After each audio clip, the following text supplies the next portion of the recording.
All right, we are back. Rubber City Throwdown, new and improved.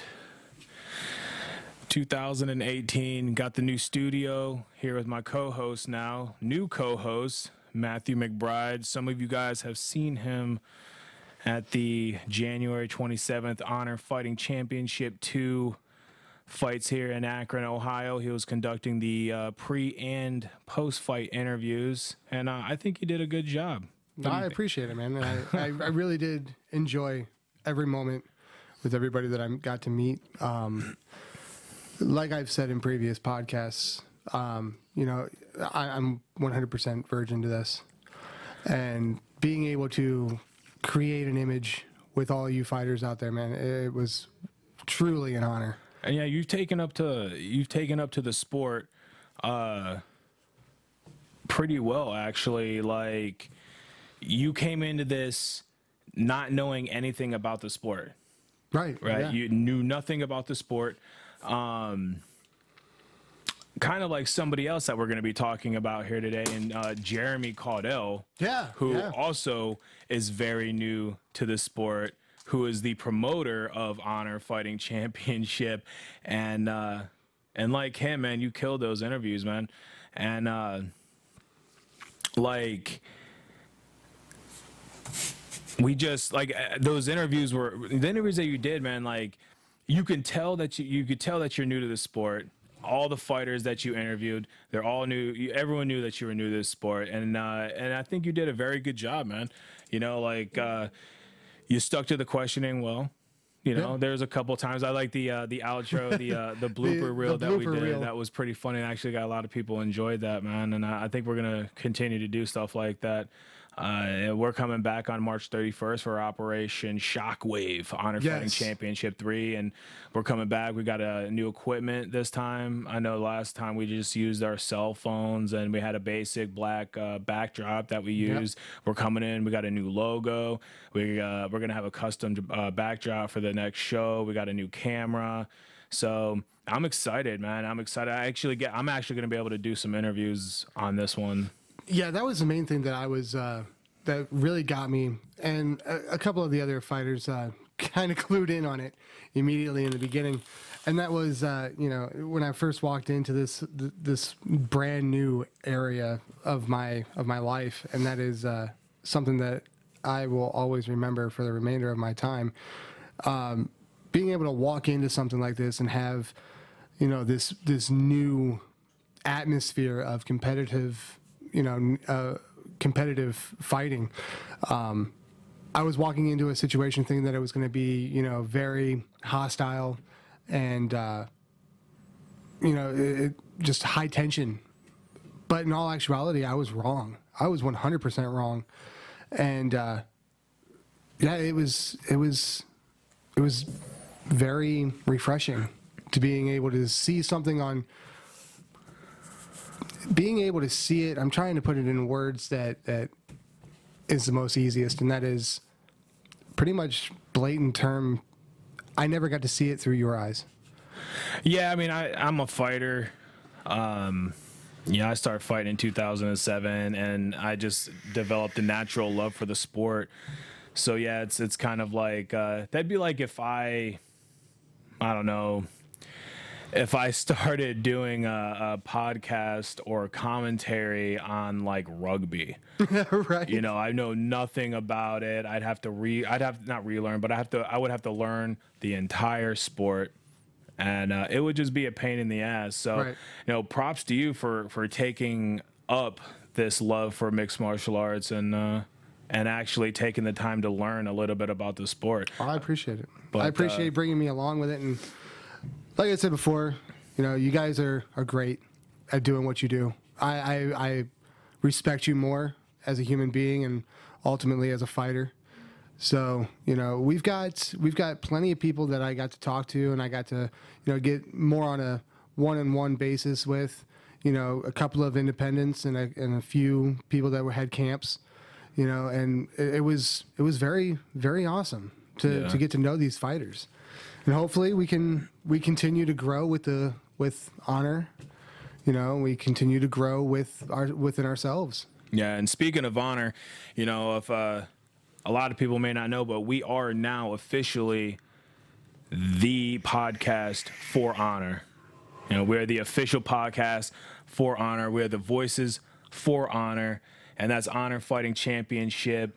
And do a quick plug right now, man. Like I said, March 31st, Honor Fighting Championship 3, Operation Shockwave at the Chaparrals Event Center, and that's located at 2418 South Arlington Road here in Akron, Ohio. Man, that's where I made my debut. That's where I made my amateur mixed martial arts debut. Didn't you do your Tough Man there too? I did. I did my Tough Man in 2006 there. I did 2 Tough Mans at the Chaparrals Event Center, and it's just a great place to go, man. And I'm telling you, like, Honor, their second show ever. They had their first show at Chaparrals, and their first 2 shows. Actually, technically, they're having a third show there, so it'd be 3 shows in a row that they're going to have at the Chaparrals. And the second show, in comparison to the first one they did, I mean, the second show they were selling standing room. Right. I mean, I haven't seen the Chaparrals Event Center that packed in years. I'm talking in the days of the NAAFS, back when they basically had a monopoly on mixed martial arts in Northeast Ohio. Now that they're no longer around and Matt Trukovich's RFO is no longer around, now you have these new promotions that are starting up in Cage Thunder, Honor Fighting Championship, Iron Tiger Fight Series, hashtag Fuck Alliance. And we all looked and we were all skeptics. We looked at Jeremy Caudell, who came from Ohio Wrestling, right, and is a promoter for wrestling. And we said, hey, man, he knows very little about the sport. Let's see what he has to offer. We go to the first show, and what do we see? We see a midget ring girl. We see Jeremy Caudell come out, sounding like Randy Macho Man Savage. Hey, we're good. We guys ready for some mixed martial arts? And it was like, it was at first, it was new. People were looking like it was a gimmick. This isn't gonna take off. This isn't gonna take off. And then what does he do? He damn near sells out. I thought they were gonna get shut down by the fire marshal that night for overcapacity at the Chaparrals, man. And luckily, I've been picked up by this promotion to do commentary for their online pay-per-view at fight.tv. Right. So it's amazing. And I just working with these guys, it's amazing just to see the promotion capability of Jeremy Caudell and the rest of the marketing team there at Honor Fighting Championship, man. Dude, I mean, you don't have to take our word for it. As soon as they started funneling everybody out and then resubmitting everybody back into the venue at Chaparrals, I immediately had to take a moment out of my time and grab the camera, bring it up, and I had to take a photo of it, man. Like you said, the second freaking promotion. And they turned it around. I mean, we had the U.S. Army there. We had multiple different vendors out there, man. All these people are sponsoring this promotion. Oh yeah, I mean, just to give you an idea of the amount of sponsors that these guys picked up, we were just at the I was just at the Cage Thunder show last night, right, and they had like 1 table, and that was Altercations Fight Gear. 1 table, right, in the whole venue. We at the Honor Fighting Championship 2, they had Army, Blue, they had 5%. I mean, they had Altercation was there. Right. They had so many people, and they've just now recently picked up iHeartRadio. I know, dude, that is huge. Who is now going to in the later date in the near future is actually going to supply music for these events, in these bigger events here at maybe in June at Black River and at the Nautica in August, and which is that's another big shows. One. That's another huge feat, was that at first they weren't exactly sure what they were going to do with it, but then they immediately announced it on their second promotion. Once again, you cannot put words to this, man. Their first promotion, they weren't sure what they were going to do. The second promotion, not even 2 months?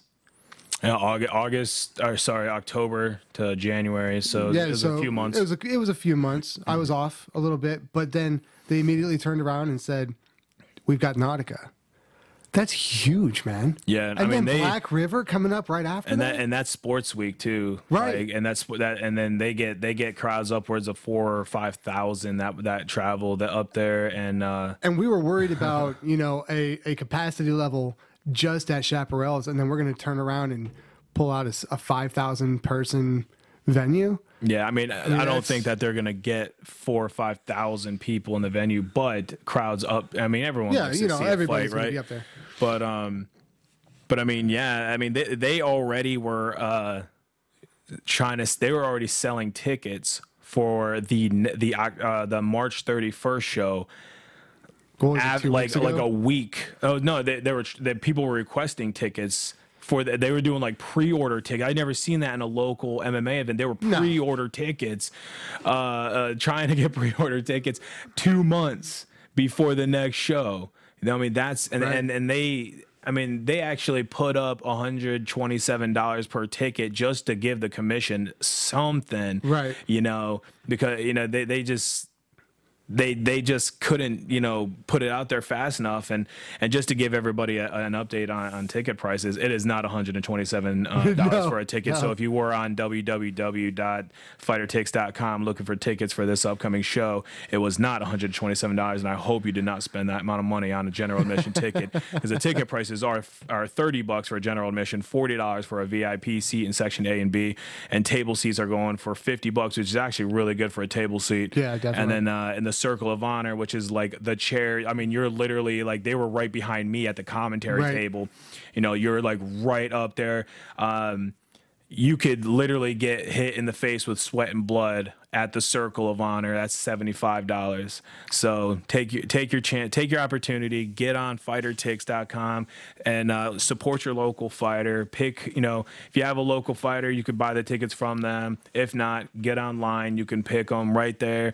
You could also go to Fightline at 440-864-5046. You can call them up and get your tickets there as well. So, but let's get into a little bit about why this promotion is blowing up. Not just Jeremy's promotion skills alone and Drew's marketing capability, but the fight card that these guys got going. I mean, in Honor 1, they had Isaiah the Beast Chapman headlining that show, and when he won that fight, man, the crowd just erupted. Now, he was slated to be the main event for Honor 2. Unfortunately, he had a mishap in his weight. He got sick, and he ended up coming in over, and they couldn't come to an agreement, and then the main event had to get scrapped. That being said, the main event being scrapped, they still had sold out. They were selling standing room tickets, and the main event then became Josh Roller versus Brandon Webb. Brandon Webb coming in from Georgia, coming into hostile territory, and Josh Roller being the hometown boy, the hometown favorite. He went in there and he dominated. He hit him with a quick uppercut, powerful uppercut, took Brandon right off his feet, and he ended up locking in a standing rear naked choke, and that was in the first round. I'll tell you what, guys, the main thing is that we do post-fight and pre-fight interviews. And I did the pre-fight interviews with Brandon Webb and Josh Roller. And, Josh Roller was coming in there. He was really confident. Same thing with Brandon Webb. He 100% ready to go. And I was completely at a loss. I didn't know which one to go for. They both had a really good record. And then watching Josh Roller come out of it and then having his interview up there, you guys can take a look at that as well. I mean, we have it all up on our website. You can check out all of them. That'll be on Facebook. Check it out, page out on Facebook. But yeah, we got every single interview that we did that night is on our Facebook page. And Josh Roller, like I said, he wants to bring victory back to Akron, Ohio. I mean, you've got fighters that are coming out of Cleveland, Stipe Miocic, who's the UFC heavyweight champion from Cleveland. Then you have UFC veteran Jessica Ai, who's now competing at the women's flyweight division and has just recently, in the last couple months, had won her fight. So you got a lot of talent in Cleveland.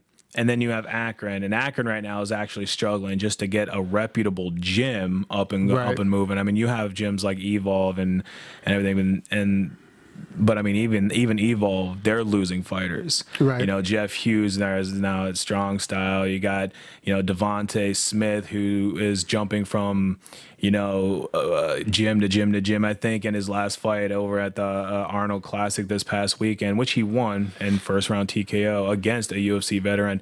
He actually put down as you know, representing the circus of madness, the traveling circus. That's what representing the traveling circus, because I mean, he's just cross training at all these multiple gyms. So he had a lot of guys that are actually leaving Evolve, and then you got the loyalists that are staying there. But I mean, hell, at Cage Madness or Cage Thunder, excuse me, last night, you know, there was no fighters from Evolve. Really? Yeah. So you look at Akron, and you have Akron gyms. Don't get me wrong. You have some good fighters that come out of these Akron gyms, but you don't have no UFC veterans. You don't a lot of everyone kind of migrates to Strong Style. So Josh Roller is trying to bring, you know, he's trying to bring victory to Akron, and ironically, Josh Roller trains with Evolve. Right. So, you know, you can see that he's very loyal in his gym, and when it's a very humble.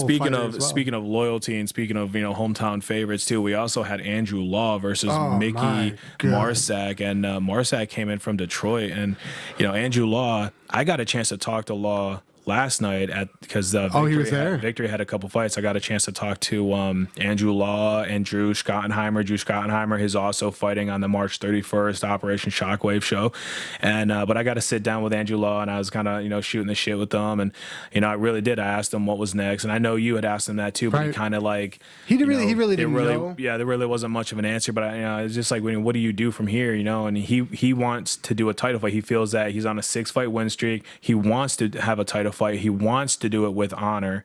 Right. But who does he fight? You know what I'm saying? For a professional welterweight title. And even he feels he's too small for welterweight. He might even try to drop down to lightweight. But who do you fight? You know? Who do you fight? Honestly, you're right. There is not a way for anybody to be able to pull up with, you know, a name for that. But then his record alone, man. Yeah, he's 10-4 now. He's 10-4. And the guy came out of freaking being on injury. Yeah, he was on an injury for 18 months. He came back, and then he got a first round triangle choke. Right. First round triangle choke against a guy who's, I'm almost certain, has been more active. Yeah, the guy had a fight 3 months before this. So, and then and pulled a win off of it. But that's the thing. You look at Andrew Law. He came back. He was victorious. He's on a 6-fight winning streak. But that 6-fight winning streak, there was an 18-month gap in between. So I told him last night. I said, you know, you might want to take a couple, one, two, maybe 3 at the most local fights before you start knocking on like the UFC or Bellator's doors. But a title fight, which is what he wants, I foresee that at the near future. Hopefully at the Nautica, that would be really nice. That would be huge. That would be a huge if he fought for the Nautica. But that would mean that Honor is going to have to basically find a couple welterweights or lightweights, depending on where he wants to go, to compete professionally. To match him up against, you know, I mean, when you have 14 fights in Ohio, it's slim pickings out there. You don't really have a lot of fighters to choose from. But then again, at the same time, look at who our matchmaker is. You know, matchmaker of the year, Scott Corbin. Yeah, Scott Corbin has been able to pull some shit out of his ass, man. Yeah, I mean, he's a great matchmaker, you know, and he really sticks his neck out for a lot of these fighters. A little too much, I would say. I mean, he's been screwed over by a lot of these guys, you know, as far as paying for medicals and paying for blood work and stuff like that. And then the fighters end up, they don't pay him back, and they still end up not showing up for the fight. So, I mean, hell, they had 2 fights yesterday for Caged Thunder that actually got canceled, and I was kind of upset because the main event, which we would have seen our boy from Cambridge, Terry Neff, got canceled. It got canceled. I was really upset about that. His opponent dropped out literally like the night before. I was about to say, Terry's not normally one to back out. No, Terry definitely wasn't. He even showed up. That's the thing. He even showed up to the fight. Right. Not even fighting. Still came in from Cambridge, showed up to the fight, showed support. Isaiah did the same thing. Yeah, but at least Isaiah is from Akron. Well, yeah, you know what I'm saying. That's true. It'd be like if Isaiah was from, like, let's say the fight was in Columbus, and then he didn't show up, and then, you know, and then he came, you know, drive 2 hours, 2.5 hours, you know, but that's just him showing support, man. Yeah, good sportsmanship. And then the last fight I want to talk about that happened on January 27th at Honor Fighting Championship 2 was the kind of like the amateur main event in a way. It was Jamal McClain versus Chris Fattig. You know, honestly, I had Chris Fattig winning this fight, man, just because we had covered Chris before. Right. He had finally committed to one gym. Yeah. And that would have been he committed to Aries Combat Sports Academy with Dave Graff. And you know, not really knowing much about Jamal McClain except that he trained at Victory or trains at Victory. So right there, you know that it's going to be a good fight. Right. You know, you got Aries Combat Sports Academy, then you have Victory. And yeah, like two I said, big names, man. Big gyms coming in there. And just the guys that he trains with alone, I mean, we should have known that this was going to be an all-out brawl, and then that's what we got. We got a hell of a fight, and Jamal ended up coming out victorious in that fight. He won by unanimous decision, and pretty dominant. I mean, you seen Chris's face, right? Yeah, I saw Chris's face, but unfortunately, I was in the process of doing a post-fight. Okay, yeah. So I was back in the interview room, and there was quite a few fights out there that I wish I could get a chance to watch. There was only a couple, but you know, being able to talk to the victors of these fights, you know, it pretty much was self-explanatory for the most part.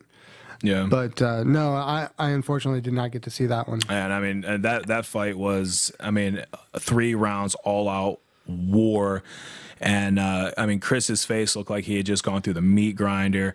And those are the fights that you want to have, but you don't want to have too many of those types of fights. But I mean, you go back, you went back in the back where the fighters were at, man, when they were warming up and everything after that fight, and you just saw Jamal like hovering, just sitting next to a trash can, throwing up. I mean, he gave every single ounce of energy to win that fight. I mean, both fighters were constantly going at it. And, it wasn't even just then. Back after they got into the back, I want to say, if I can remember correctly, one of our beautiful assistant ladies, I think it was your wife, she said that he was while he was getting his hands unwrapped, while getting his gloves taken off, he was draped over a trash can. Yeah. And he was puking immediately after that. Oh, there's pictures of him, you know, hovering, leaning over that trash can, man. There's proof. And I mean, and like you said, man, it's you don't want to go too many rounds like that because you are 100%. You are the guy to talk to, getting a call for a blood hematoma. Yeah.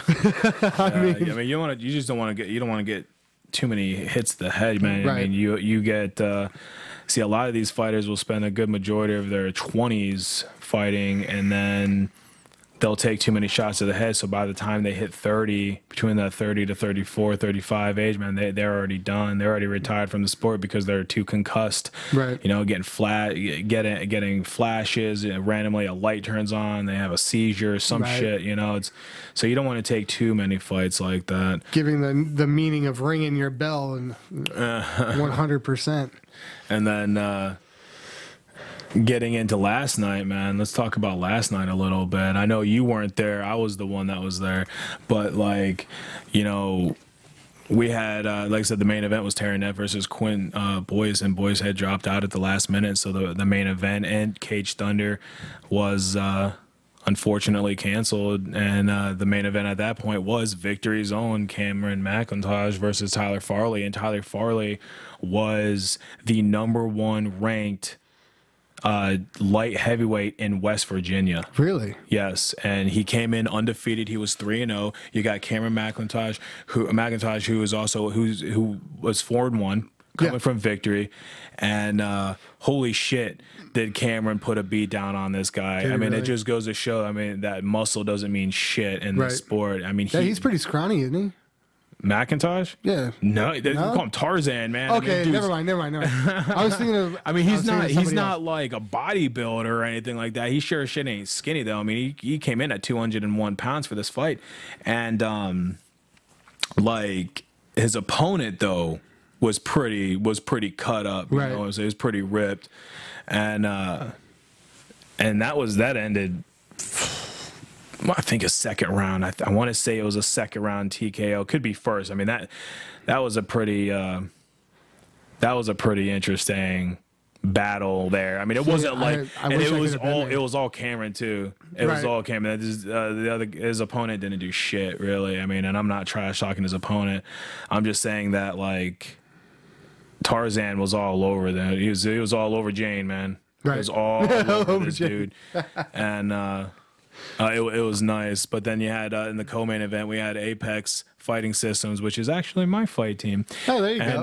And he unfortunately we didn't get the win on that one. We had Darnell Truitt versus Casey Turnbull, and Casey Turnbull came in undefeated, and Darnell was one loss on his record. And Casey, man, that dude's just muscle. It's just one of those guys that you grab a hold of, and when you go to move, and you're like, oh shit, he's a lot stronger than I thought. Darnell doesn't also fight at welterweight very often. He's a lightweight, so he actually moved up. He actually weighed 165 for the fight, really, and he actually was underweight, so he didn't even have to do a weight cut. But I mean, it's just one of those. His opponent came in 2 pounds heavy. He had to actually cut the weight to make the weigh-in, but it's just one of those things where you grab a hold of your guy and you go, oh shit, he's too strong, and it kind of fucks with you mentally, I think. And Darnell, though, he did everything that he was supposed to do. Everything was right. Preparation was right. He just, Casey proved to be a little too much, pressing Darnell up against the cage, dropping heavy bombs, a lot of punches and bunches, and we kind of were hoping Casey would tire out, and the guy just never tired out. The guy had great cardio, and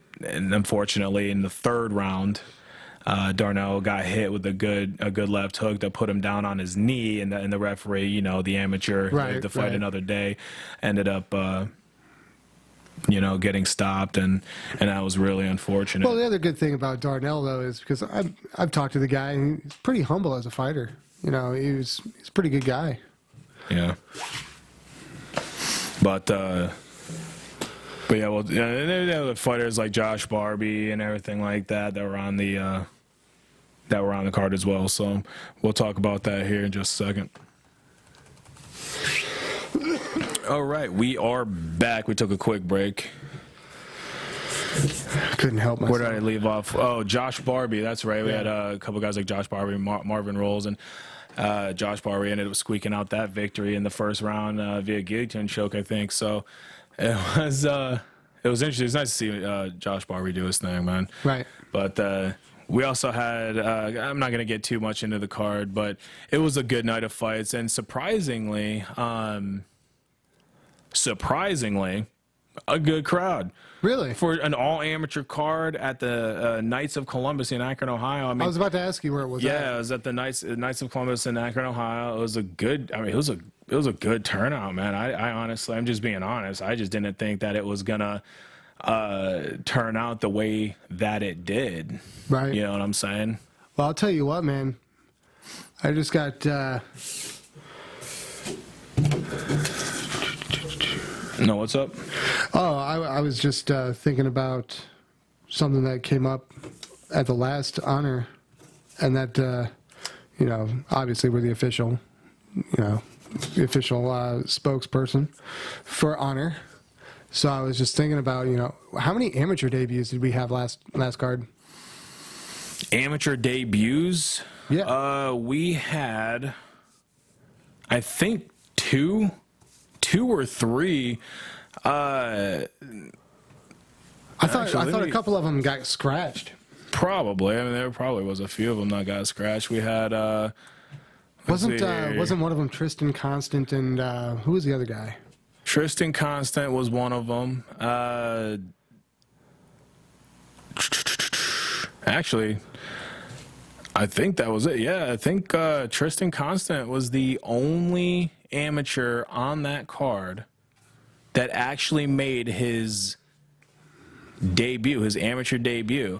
And unfortunately for Tristan, he did not pull out the victory, which he ended up losing in the second round. There was a lot of people out there hoping for the underdog, which was Tristan. Tristan was an underdog. We got a chance to talk to Tristan, and you know what? We are actually going to try to get Tristan on the line right now. See if we can get this interview with him. We're gonna try. Yeah, we're gonna try to get an interview with Tristan. Hey, why not? So let's go ahead see if we can get this guy on the line for us.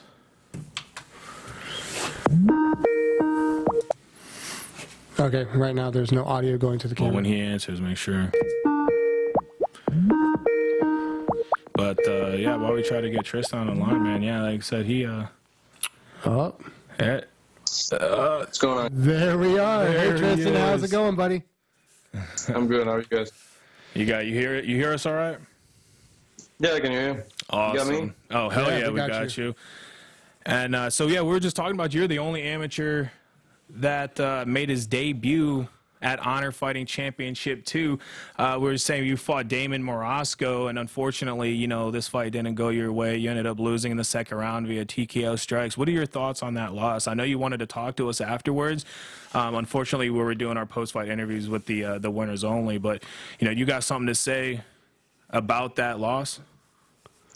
I mean, no, I wasn't sure if they interviewed everybody or not. But oh, gotcha. As far as that fight goes, I mean, Damon did his thing. You know, he did what he had to do. He went in there and stuck to his game plan. I didn't stick to mine. You know, I didn't have any jitters. You know, my heart rate was steady. My knees weren't shaking. Like, everything was normal. You know, I grew up fighting people, and, like, this was nothing different. The only difference this was I had hand wraps on in a bigger crowd, you know? So as far as the adrenaline and all that goes, I was totally normal, but yeah, usually I was calm, but usually I wasn't with composed. Yeah, it was okay. I got you. I mean, usually with an amateur and making a debut in front of a crowd like that. I mean, and let's face it, we were talking about this earlier. How at Honor Fighting Championship 2, the crowd. I mean, we haven't seen a crowd like that in a very long time, especially at the Chaparrals Event Center. I mean, they were selling standing room, so you just so happen to make your amateur debut in front of one of the largest crowds that the Chaparrals has ever seen in the last decade. So I think that you kept your composure pretty well. I mean, and every fighter knows this too. I mean, the jitters and the adrenaline dump and all that stuff, that once the bell rings, once that cage door closes and you throw that first punch, you don't think about anything but the fight and what you're supposed to do in that moment. The crowd doesn't mean shit. You don't even know how many people are in there. All nervousness and the butterfly feeling, it's all gone. So I think you did very well. And you said that you grew up fighting. That was our next question. Tell us a little bit about yourself. I know you talked to my my co-host a little bit, but I didn't get a chance to talk to you at the show. Tell us a little bit about yourself. Why did you choose this lifestyle? Why did you get into MMA? To get it all down, you might need to interview me for another podcast. No, you've got plenty of time, but, bro. All right, I'll get into what I can. Yeah, sum it up a little bit. I guess, you know, in the beginning when I was really young, probably 5th grade, I got picked on a lot. I was always a skinny kid. And, you know, long story short, you know, I had enough. And I ended up, you know, piecing this dude up, 6th grader, so, you know, big kid. And I gained so much respect, you know, through that, everyone in the school. And I know it's just elementary school, but for me, this was enlightening, you know. The way people looked at me after that and the way they treated me and respected me, I kind of fell in love with it. So then going into middle school, you know, I came in with a chip on my shoulder. You're saying, you know what, it's a new school, bigger kids. I got to show someone what I'm about now, you know? Right. So I started fighting right out the gate. You know, I went to school, got in a few fights, got the reputation up. And they were all big. Yeah, all of them were bigger than me. And it's not like a little man syndrome. It's just they were the ones who looked like they could fight. And those were the ones that I wanted to fight. I didn't want anything easy. Getting into high school, it was the same thing in the beginning until I caught an assault charge. So then I was like, all right, I got to slow my roll. You know, I'm almost 18 now. I got to relax. And I no longer... I mean, I wasn't an asshole. I didn't walk around and you know, shoulder check people. I stuck up for people. And that was usually the reason I fought people, is because they were being assholes to someone else. or if it was a brawl between some of my friends and their friends. Those were the only times, you know. If it went down, they deserved it. There was one time where I fought someone where they didn't deserve it. I won't talk about that. I've apologized 1,000 times. But as far as getting into MMA, you know, like the combat has always been there. The fighting mentality has been there in the streets, but that was focused wrongly. You know, you can't do that. But that was like, it was anger. That was things going on in my life. It wasn't just because I loved to fight. You know, it was a lot of things built up. And anytime I had an adversary, that's where all of that built up energy went. But as far as like choosing MMA, I've always known it's been there. I always knew that I could, but I wasn't like conscious to it, I guess. It was a subconscious feeling. And I was just sitting at my buddy's house, and he's like, "What do you want to do?" Looks like we're having a little bit of technical difficulty. No, I think we're good. You having a technical difficulty? No, I think we had a slight connection error. Continue. Okay. So I'm at my buddy's house, and he says, "You know, what do you want to do?" And I said, "I don't know." And he said, "Let's be UFC champions." And it wasn't a joke. It wasn't a joke to me, you know, like because I know that we can do that. Right. It's not a fantasy, and it's not, what's the word? That's very real to me. Like, it's not unreachable. When I look at the statistics and the odds of someone making it in this sport, I don't apply to those odds. In my mind, I'm right around the corner. So when he said, "Let's be UFC champions," I said, "Okay." And he was like, "No, I'm serious." And I said, "Yeah, so am I." And that was about 2 years ago. And that's been my choice as far as a career goes and a lifestyle. But I've always struggled with myself emotionally and mentally, and you know, since a young age. I was going through a midlife crisis at 14 years old. It was ridiculous. Right. But I mean, I didn't grow up in a tough neighborhood, but you know, in my mind, it was very real. It's still real. But right. The only thing that I find that gives me peace is through combatives, through martial arts. When I'm down and out, the only thing that gets me going is the thought of succeeding through this.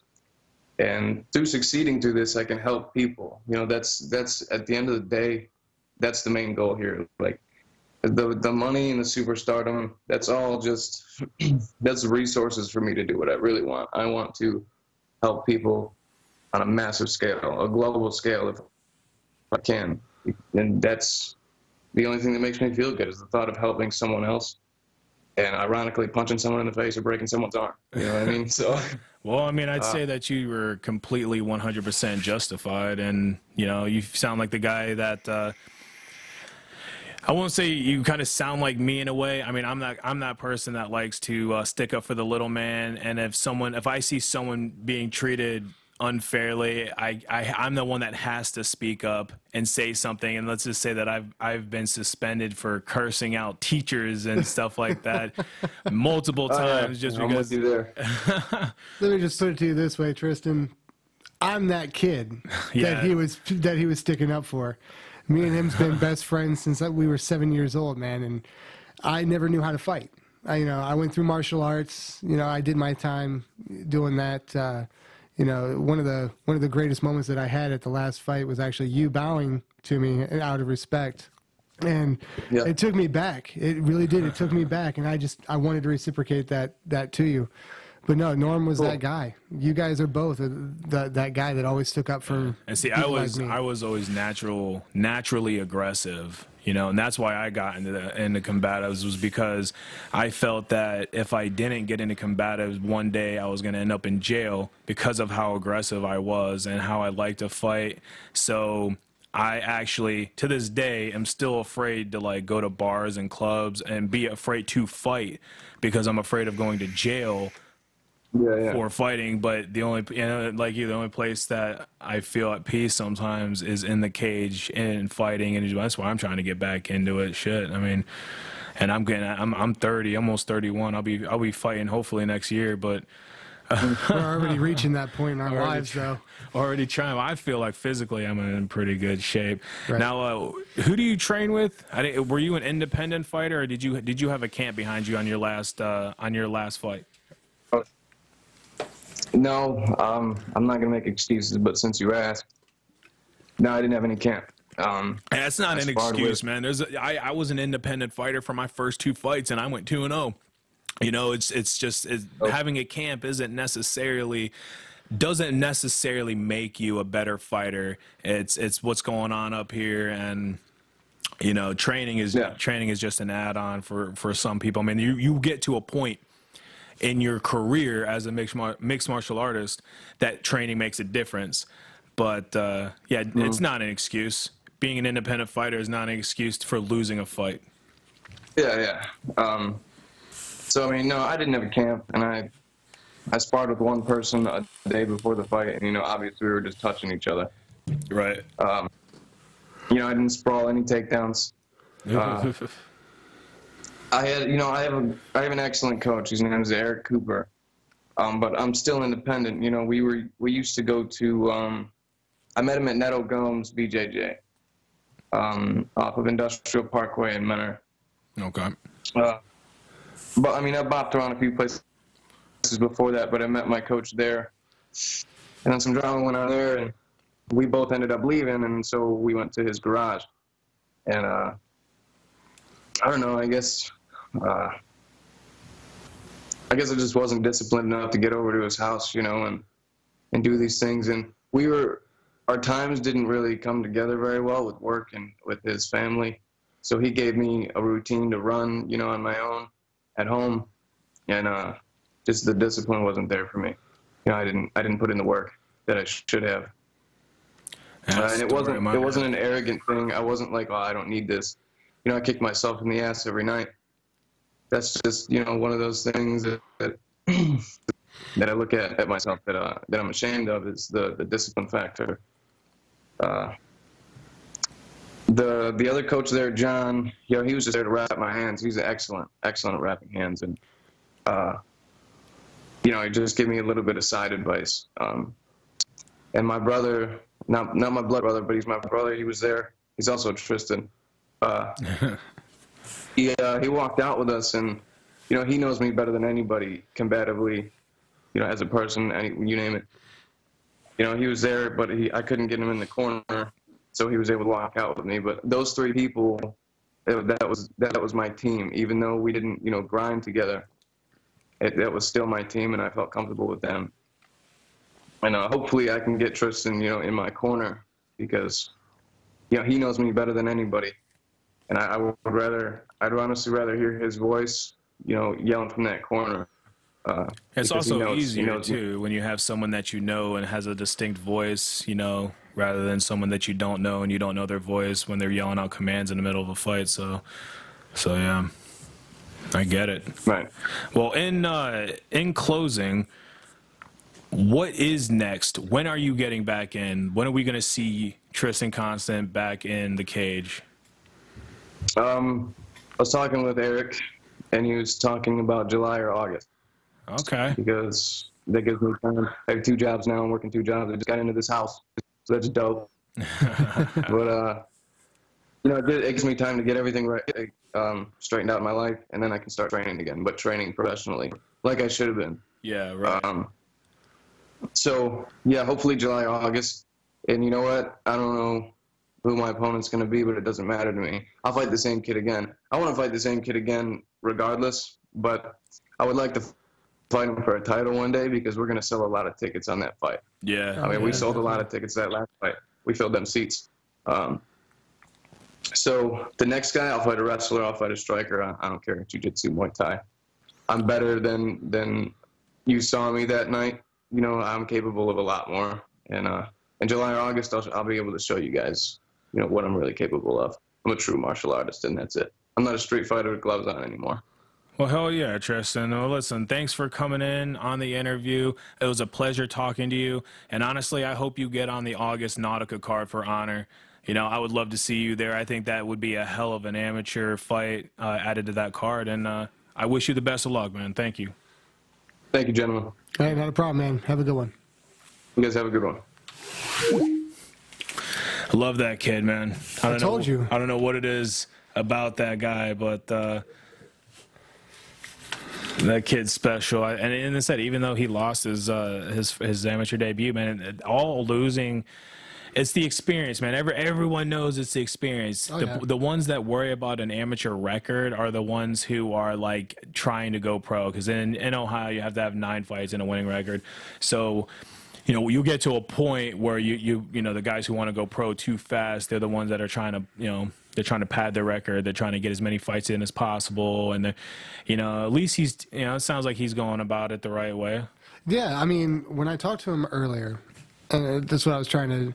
I mean, even our beautiful ladies, they were 100% about the underdog, man. As soon as we talked to Tristan, they were like, "Oh, that guy's gonna come out and win." Yeah. I was like, gotta watch out though, because this kid it's his debut. He's going after a guy that's already got a loss, and it's that nervous point where you're walking into the cage and you're gonna have that moment. Yeah. And ultimately, I think he kept his composure. And like you said, I mean, you were commentating the whole fight. The kid walked in there. He kept his composure. He stuck to he stuck to doing what he was doing. Yep. Unfortunately, like you said, he veered away from his plan a little bit, but the guy, his opponent, he kept to it. And it's nice to see somebody come away from a loss humbled.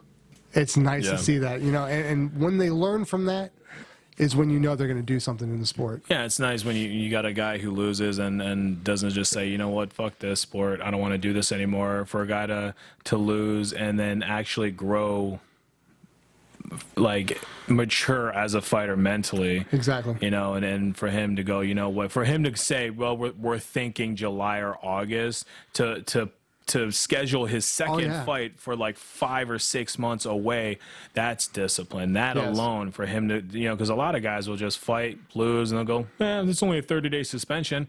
Let's wait for 90. Yeah, we'll go, 60. It was 2 months. Let's go for this, and they'll just try to fight, and then they end up losing a shit ton of times because they don't have the experience and they're not growing, they're not maturing mentally, and it seems like Tristan is there, and I'm happy. I was the first interview of 2018. I'm glad it was Tristan. I really enjoyed talking to that kid, so I wish him the best of luck. And wrapping up the podcast, man, Rubber City Throwdown. Like I said, we're back. We're gonna try to get as much out there as possible. And once again, we're the official voices of Honor Fighting Championship. And if you haven't already bought your ticket, make sure you hit up fightertix.com, support your local fighter, and we'll see everybody March 31st, Honor Fighting Championship 3, Operation Shockwave at the Chaparrals Event Center. So, hey guys, and also don't forget, 100%. If you can't make it there, we're all right with that. People's life gets in the way, man. Can't always be there. So we've got another way for you to do this. On our webpage for Facebook, you can click a little button that's up there. I set it up for you guys. It says watch videos here. You click on that video, it's going to take you to our website, not ours. It's for fight.tv. Fight.tv is the official sponsor for the online streaming of it. You can purchase your ticket there, and then you can watch the fights live streaming there. Yeah, it's only $14.99, $15. You get to see it online pay-per-view, and again, that's fight.tv. And you'll be able to hear that voice right there every time, because he is the official commentator for Honor Fighting Championship. All right, and again, if you're listening and you've actually listened for the full duration, I thank you. Matt thanks you. 100%. Without you guys, we have nothing. Until next time, this is Rubber City Throwdown. Later.